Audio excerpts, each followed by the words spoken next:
Bom dia, pessoal. Hoje é domingo, dia 2 de agosto, e nós chegamos ao finalzinho do nosso livro sobre a carta de Paulo aos Efésios. Nós aprendemos muitas coisas, né? Sobre vida, sobre o que Paulo queria dizer aos Efésios naquela época e que nós podemos aproveitar até hoje, e muito, devemos usar.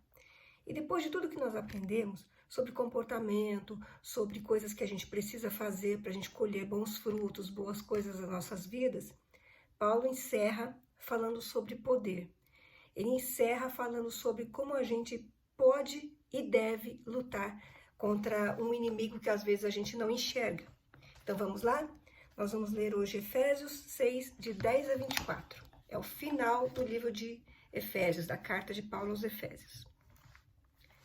Para terminar, ou seja, depois de tudo que ele falou, tornem-se cada vez mais fortes, vivendo unidos com o Senhor e recebendo a força do seu grande poder.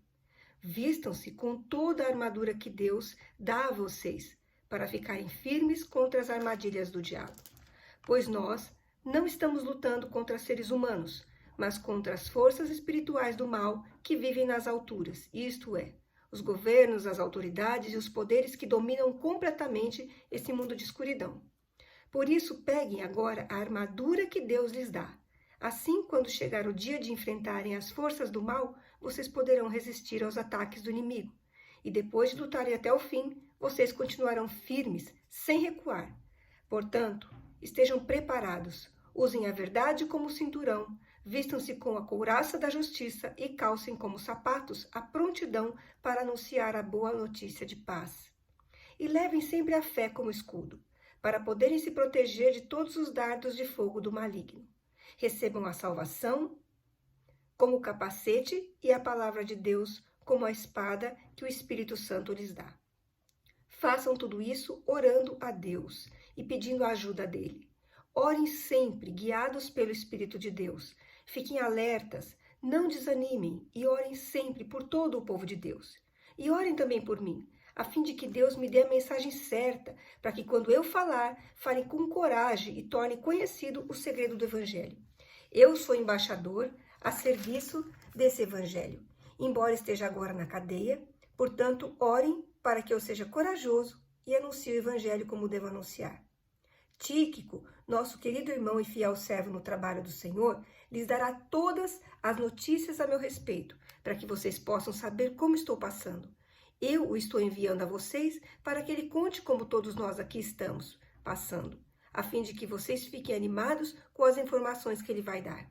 E que Deus, o Pai e o Senhor Jesus Cristo deem a todos os irmãos paz e amor com fé.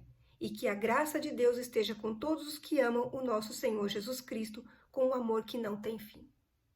Amém? Esse é o encerramento, é o finalzinho de todas as instruções de Paulo. E para nós é uma grande lição. Nós aprendemos como guerrear, como lutar contra todas as forças, contra as coisas que a gente vê, que a gente não vê, mas que a gente sente. Então ele dá fala sobre bastante coisa aqui. Vamos lá, Efésios 6:10, o que o Paulo fala? Que um conhecimento completo do inimigo também, e certo respeito, né, a gente precisa ter. Porque aqui a gente vê sobre as astutas ciladas do diabo. Eles tomam várias formas, mas ele, na sua maior esperteza, quando consegue persuadir as pessoas dizendo que não existe. Ou seja, muita gente acredita que o mal não existe, o diabo não existe, o mal não existe. O mal existe, né? Existe sempre o mal e o bem, sempre o escuro e claro. Sempre existe coisas antagônicas. O mal é nosso maior antagonista, é o que vem realmente afligir nossa alma, nossa vida. Mas Paulo, o que ele faz? Ele nos dá várias armas para a gente usar contra esse mal.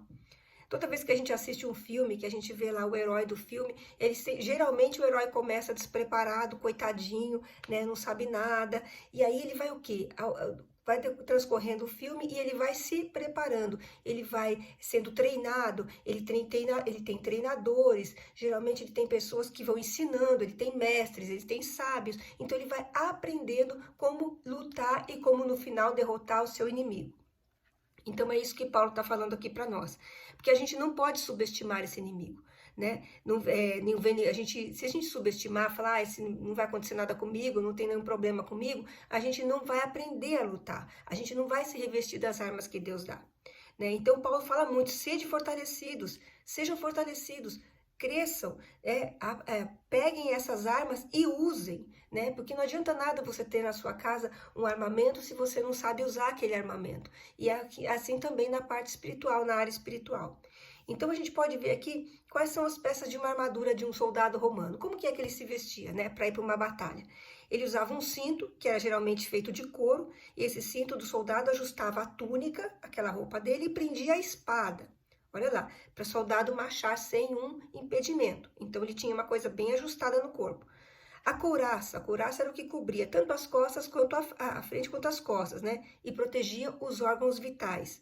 As botas, a meia bota, né, que ele usava até a metade da perna, era feita de um couro e deixava os dedos livres. Tinha solas com pregos e tiras, prendendo-a ao tornozelo. Então ele aguentava marchas longas e dava suporte, evitando escorregar. O escudo era retangular, cobria o corpo e podia proteger de dardos, né, flechinhas com pontas de fogo.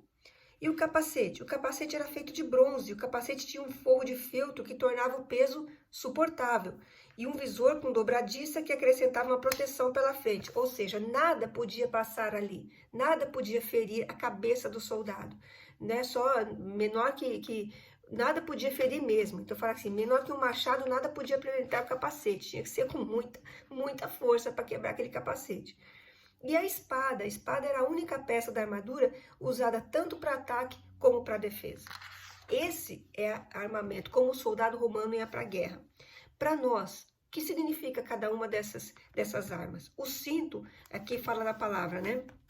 O cinturão da verdade. Estai firmes, pois, cingindo-vos com a verdade. A verdade é o cinturão. Cingir significa colocar na altura da cintura. Então, o cinturão da verdade.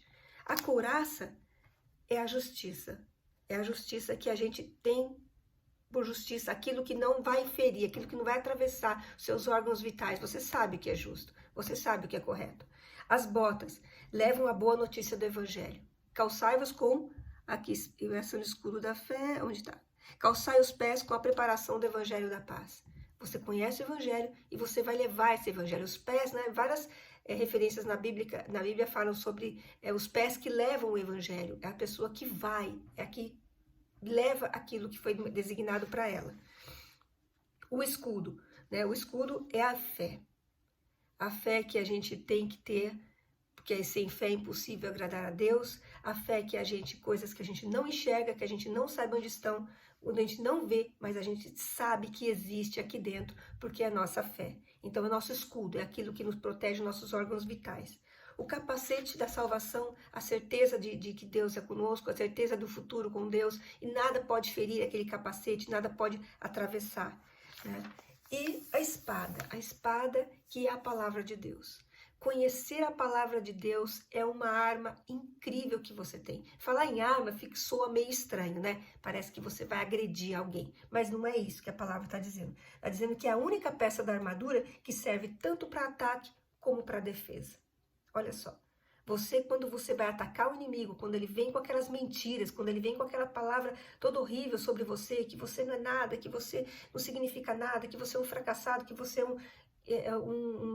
você não tem valor, quando você conhece a palavra de Deus, quando você sabe o que está escrito aqui, que Deus fala que você é mais que vencedor, que você é filho amado, que você sim é querido, que você é aceito no reino, que Ele deu o filho dele por você, você sabe quem você é, nada vai, é um grande instrumento de ataque e de defesa. Você vai falar o quê? Quando o inimigo tentou Jesus lá no deserto, ele tinha o que? Ele conhecia a palavra. Então ele usou aquela palavra como arma de defesa, né? Como uma arma. Ele não atacou, mas ele se defendeu ali e falando para Satanás quem ele era. E é isso que a palavra faz. Faz você saber quem você é, né? Por isso que é importante a gente se equipar com essa armadura que Deus nos deu. Não é uma operação automática, tá, gente? A gente precisa querer, saber, depender de Deus. Isso significa depender de Deus, essa armadura. Então, de acordo com os versículos 18 a 20, a nossa oração deve permear toda a guerra espiritual. Olha, 18 e 20, vamos lá. Com toda oração, como você deve agir? Usando esses instrumentos. Com toda oração e súplica, orando em todo o tempo no Espírito. E para isso, vigiando com toda perseverança e súplica por todos os santos. É a oração. A oração, olha, é outra arma, instrumento, seja lá o nome que você queira dar, mas é aquilo que te aproxima de Deus, é aquilo que te faz forte, é aquilo que te fortalece. Então, Paulo fala para eles, orem sempre, conversem, falem com Deus e orem por mim também, porque eu preciso. Paulo estava preso, lembra, gente? Paulo estava preso e escrevendo essas palavras de força, de fé, de confiança para várias igrejas, lá em Corinto, lá em Roma, a igreja de Roma, a igreja de Filipe, então a igreja de Efésios. Então a gente tem que entender que Paulo estava dando força para as pessoas, dando essas bases, como lutar. Ele não estava lá pessoalmente, mas ele estava mandando palavras de amor, ele estava mandando para as pessoas ficarem esperançosas. Tá? Às vezes você está aí na sua casa pensando, olha, eu não tenho como fazer isso, eu não tenho como falar para as pessoas, eu não estou indo na igreja, eu não estou indo na escola, eu não estou, às vezes não está nem trabalhando, e o que eu faço? Né? O que eu vou fazer? Eu preciso falar para alguém. Mas o que Paulo fazia? Paulo escrevia cartas e alguém ia lá e levava. Nós não precisamos que alguém leve nossas cartas hoje. O que nós podemos fazer? Nós podemos mandar mensagens, mandar pequenos textos, a gente pode falar, a gente pode gravar vídeo, a gente pode fazer tanta coisa para levar e aumentar a fé das pessoas nessa época tão difícil que nós estamos vivendo. As pessoas precisam desse amor, precisam conhecer. E para você poder passar isso, você precisa estar revestido, tá? De toda a arma, de toda a armadura que o Paulo está dizendo aqui que nós temos, que Deus já nos deu. Tá? Então, o que você precisa fazer hoje? Gaste um tempinho refletindo lá sobre essa batalha, sobre a armadura. Peça para que Deus te dê sabedoria, força para batalhar e ajudar a se equipar com essa armadura. Vocês que fazem Holy Art, vocês sempre falam isso, né? Vocês se vestem da armadura, é a coisa muito linda aquele momento do Holy Art, do King's Kids, quando eles se vestem da armadura. Então parece que você está realmente vestindo daquilo, mas você tem que conhecer o significado espiritual de tudo isso, que é o verdadeiro sentido dessa arma, que é como você vai usá-la de verdade, ok? Que Deus abençoe vocês. Nas próximas aulas nós vamos tratar de outros assuntos. E se vocês tiverem ideias, se tiverem alguma coisa que vocês queiram falar na nossa escola bíblica, algum assunto que você queira saber, manda para nós lá pelo nosso grupo, pede algum assunto, a gente vai pesquisar, a gente vai falar sobre isso também, se você quiser. Até a gente tá com um novo livro e até a gente se ver pessoalmente, ok? Que Deus abençoe a todos.